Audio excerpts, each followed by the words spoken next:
तो हेलो दोस्तों, नमस्कार। स्वागत है आपका एडू स्टडीज़ के इस यूट्यूब चैनल पे। जैसा कि आपने थंबनेल में देखा ही है कि आज हम पढ़ने जा रहे हैं यूनिट्स।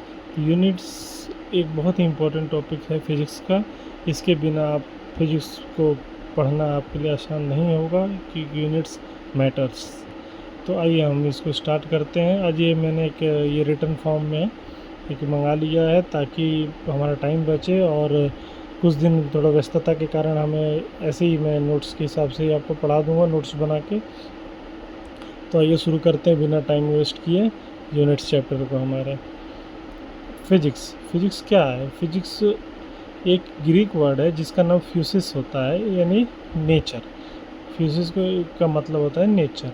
और इसमें हम यूनिट्स में क्या है, यूनिट्स को जो अलग अलग क्वांटिटीज़ हैं जिनको हम मेज़र करना चाहें, किसी भी चीज़ को हम मेज़र करना चाहें अपने डेली लाइफ में चीज़ों को, जैसे हम फॉर्च्यून की दुकान से कुछ ख़रीदते हैं, कुछ भी लाते हैं दुकान मार्केट से, तो उस चीज़ को हम क्या है, उसका मेन आधार क्या होता है? या तो तौल में किलो में लाएंगे या तो लीटर में लाते हैं।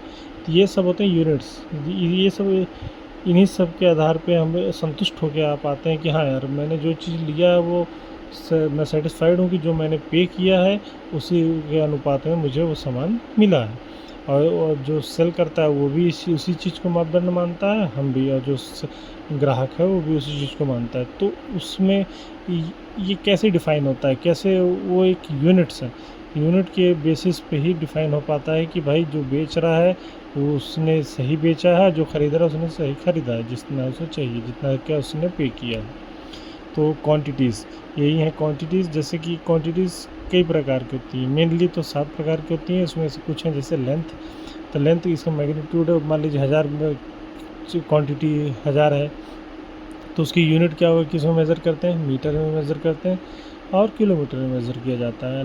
लेंथ क्या होता है? लेंथ के बारे में तो बात कर लिया हमने। मास क्या होता है? मास अगर 200 मास है तो 200 क्या मास है? तो केजी में होता है। मास को हमेशा केजी में नापा जाता है। और टाइम को सेकंड में भी नापा जाता है, और इसको हम उसमें मिनट में भी नापते हैं। ठीक है, तो देखिए इसी को कंक्लूड करते हैं। इसका क्या होता है? तो to measure a quantity we need magnitude and units. तो मतलब किसी भी क्वांटिटी, कोई भी चीज़ है, उसको मेज़र करने के लिए किसी भी क्वांटिटी को हमको क्या चाहिए? एक तो मैग्नीट्यूड चाहिए और एक यूनिट चाहिए। तो क्वांटिटीज़ देखिए, जैसे अलग अलग देशों में अलग अलग सिस्टम पहले प्रचलित थे। जैसे MKS सिस्टम हो गया, FPS सिस्टम हो गया, CGS सिस्टम हो गया। ये अलग अलग कंट्रीज़ ने अपने हिसाब से ये सब पैमाने बना लिए थे कि भाई हमारे यहाँ किसी भी चीज़ का लेन देन होगा तो इस पैमाने पे होगा, ताकि कोई भी बात की स्थिति ना उत्पन्न हो।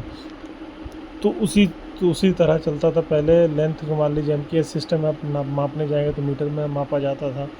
FPS सिस्टम के हिसाब से फुट में नापा जाता है, और CGS सिस्टम के हिसाब से सेंटीमीटर में मापा जाता है। और मास को केजी में, MKS सिस्टम में केजी में, FPS सिस्टम में पाउंड में, और CGS सिस्टम में ग्राम में। उसी तरह टाइम को MKS सिस्टम में, FPS सिस्टम में और CGS सिस्टम में, तीनों में सेकंड में मापा जाता है। तो ये सब जो दुविधाएं थी कि यार कोई कंट्री किसी CGS सिस्टम को मान्यता दे रहा है, तो कोई FPS सिस्टम को मान्यता दे रहा है, तो कोई MKS सिस्टम को मान्यता दे रहा है, तो क्या किया जाए? तो इसी सब चीज़ों से उभरने के लिए, ताकि एक भाई किसी भी कंट्री में जाए, कहीं भी विश्व में कोई भी इंसान कहीं भी जाए, तो वो एक ऐसा सिस्टम बनाया जाए जिससे जो हर जगह वैलिड हो, जिस पे हर किसी को भरोसा हो, ताकि ये जो विविधताएं हैं इनको दूर किया जा सके, कम किया जा सके, ताकि अलग एक दूसरे कंट्री का भी जो ट्रेड होता है उसमें भी पारदर्शिता लाई जा सके। तो उसके लिए फिर इंट्रोड्यूस किया गया SI सिस्टम। ये एक इंटरनेशनल सिस्टम है। It's an international system which is accepted by the whole world. This system was introduced in 1971। तो 1971 में इस SI सिस्टम को इंट्रोड्यूस किया गया, जिसके हिसाब से यह एक इंटरनेशनल सिस्टम बनाया गया, ताकि जो अलग अलग MKS सिस्टम, FPS सिस्टम और CGS सिस्टम है, इन सबको अलग अलग क्षेत्र, अलग अलग देश जो अलग अलग अपना सिस्टम बना के रखे हैं, उसको हटा के एक सर्वमान्य सिस्टम बनाया जाए। उसके लिए SI सिस्टम लॉन्च किया गया। तो इस तरह से अब फिर इस तरह के हिसाब से अब देखा जाए तो बेसिक क्वांटिटीज़ पूरी 7 हो गई। 7 कौन-कौन सी हो गई? मास हो गया, टाइम हो गया, टेम्परेचर हो गया, लेंथ हो गया, इलेक्ट्रिक करंट हो गया, अमाउंट ऑफ सब्सटेंस हो गया, लाइट इंटेंसिटी हो गया। तो इनके यूनिट्स क्या हो गए? स्टैंडर्ड यूनिट्स जो सर्वमान्य हो गए। मास का किलोग्राम, टाइम का सेकंड, टेम्परेचर का केल्विन, लेंथ का मास, इलेक्ट्रिक करंट का एम्पियर, अमाउंट ऑफ सब्सटेंस का मोल, लाइट इंटेंसिटी का कैंडले।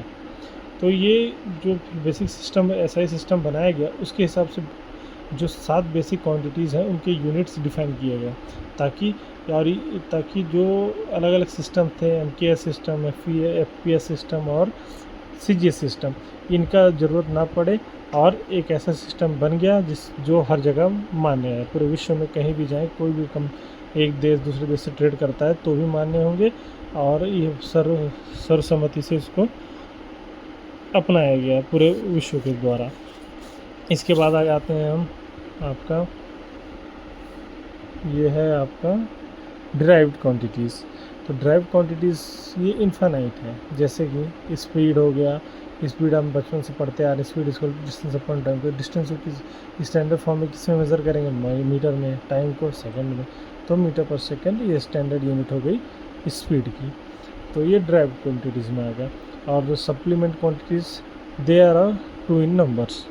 तो 2 तरह की होती हैं। एंजल जिनका यूनिट होता है रेडियन, एंगल जिसका यूनिट होता है रेडियन, और सॉलिड जिसका यूनिट होता है स्टार्डेन। तो ये कुछ यूनिट्स थे।